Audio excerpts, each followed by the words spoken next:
દેવગઢ બારિયા નગરમાં પરંપરાગત ભરાતા દશેરાના મેળાને લઈ દૈનિક ફીનો ઇજારો 9 દિવસ માટે આપતા દૈનિક ફીના નામે જાણે ઉઘાડી લૂંટ। ગ્રામ્ય વિસ્તારમાંથી શાક માર્કેટમાં પથારો કરી શાકભાજી વેચતા ખેડૂતો પાસેથી ₹100 થી લઈ ₹500 રૂપિયાની દૈનિક બજાર ફી ઉઘરાવતો થયો હોબાળો। નગરમાં દશેરાના મેળાને લઈ અલગ અલગ ઇજારો આપવામાં આવ્યો છે, ત્યારે નગરમાં દૈનિક ફી પાલિકા તંત્ર દ્વારા વસૂલવામાં આવે છે। ત્યારે હાલ દશેરાના મેળાને લઈ 9 દિવસ માટે દૈનિક ફીનો પણ ઇજારો આપવામાં આવ્યો છે, જેમાં પાલિકા દ્વારા 20 થી 25 રૂપિયાની દૈનિક ફી ઉઘરાવવામાં આવે છે।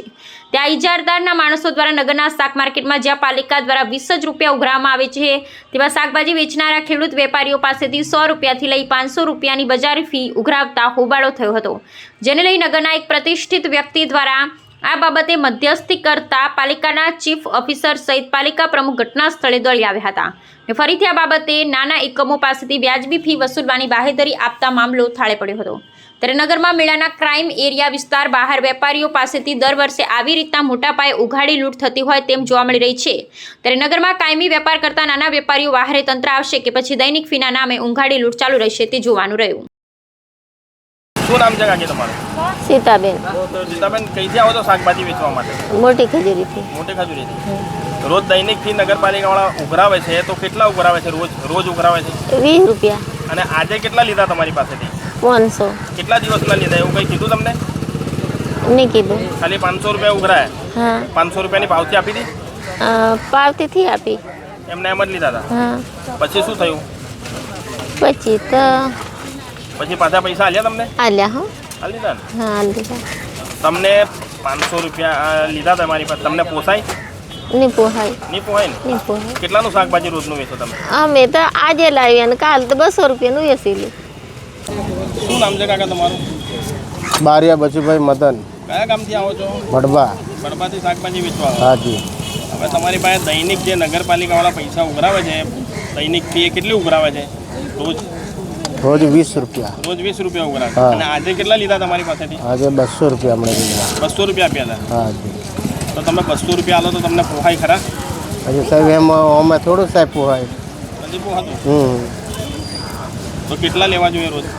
રોજે જે અમારા જે અહીં 5 ઉપરનું અમને કદાચ પોહાય સાહેબ। એટલે હમણાં જે 20 રૂપિયા લેશે એ જ પોહાય ને? હાજી સાહેબ એ કે વધારે લે તો આલો તમે? જ। ના ના વધારે કઈથી સાહેબ। શું નામ છે કાકા? રમેશ વાઘા, શાકભાજી વેચવા આવો તો ક્યાંથી આવો છો વેચવા માટે? ફૂલપરા ડાંગરિયા।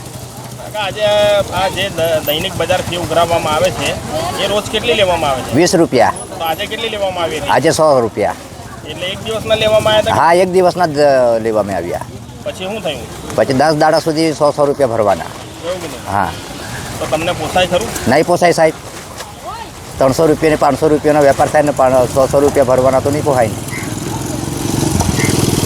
તો પૈસા પાછા આલ્યા તમને હમણાં આપ્યા પાછા। આમ છે ભાઈ તમે? નરેશ કયા ગામથી આવો છો? ભુવલ। ભુવાલથી। આ શાકભાજી વેચો તો રોજનો કેટલો ધંધો થાય તમારે? થાય અહીં બેહું તો થાય 1500 1500 રૂપિયા। હવે તમે દૈનિક ફી કેટલી આપો છો અહીં ગાડી રોજ? 20 રૂપિયા। તો આજે કેટલા લીધા તમારી પાસે? 100 રૂપિયા લીધા। તો 100 રૂપિયા કેટલા દિવસના લીધા એવું કંઈ કીધું તમને? ના, એવું નહીં કીધું। કશું નથી કીધું? આજના એટલા જ કીધું। આજના એટલા લીધા 100 રૂપિયા? 200 રૂપિયા માંગતા પણ 100 રૂપિયા પેલા આજના એટલા। 100 રૂપિયા। તો તમને પોસાય રોજ 100 રૂપિયા? નહીં પોહાય। દેવગઢ બારિયામાં જે દૈનિક ફી ઉઘરાવવામાં આવે છે 20 રૂપિયા, એની જગ્યાએ 9 દિવસ માટેનું એક ટેન્ડર આપવામાં આવ્યું છે દશેરાના મેળા લઈને। તો એ જે દૈનિક ફીનો જે ઇજારો આપવામાં આવ્યો છે એ લોકો દ્વારા આડેધડ પૈસા ઉઘરાવવામાં આવી રહ્યા છે, એ બાબતે આપ શું કહેશો? એ બાબતે જેવી અમને ફરિયાદ મળી તો ચીફ ઓફિસર સાહેબને સૂચના આપીને ત્યાં સ્થળ પર ગયા અમે લોકોને। હું પોતે ગયો હતો પ્રમુખ તરીકે, અને ત્યાં જોયું કે ખરેખર 1 કે 2 દુકાનવાળા પાસે એમને 500 રૂપિયા લેખે ઉઘરાયા હતા। પછી એમને કહેવામાં આવ્યું કે ભાઈ હવે આ રીતનું ચાલશે નહીં, અને જે દૈનિક બજાર ફી જે છે 20, 50 અને 100, જે 4 દુકાન જેટલો મોટો પથ્થરની પાસેથી 100, 50 અને 20, અને એ સૂચના આપી એ મુજબ કાલથી એ લોકો દૈનિક ફી વસૂલશે। રાજવી પરિવારના જે છે એ ત્યાં અનશન પર બેસી ગયા હતા કે આ ફી ઘટાડવામાં આવે, ક્યાં તો જે આ બજાર ફીમાં આવતું દશેરાના મેળામાં જે આ ક્રાઇટેરિયામાં નથી આવતું અને છતાં પણ શાકભાજીવાળા પાસેથી પૈસા લેવામાં આવે છે, એ ખરેખર શરમજનક બાબત છે। તો પાલિકા તંત્ર દ્વારા કેવા પગલાં લેવાયા આ બાબતે?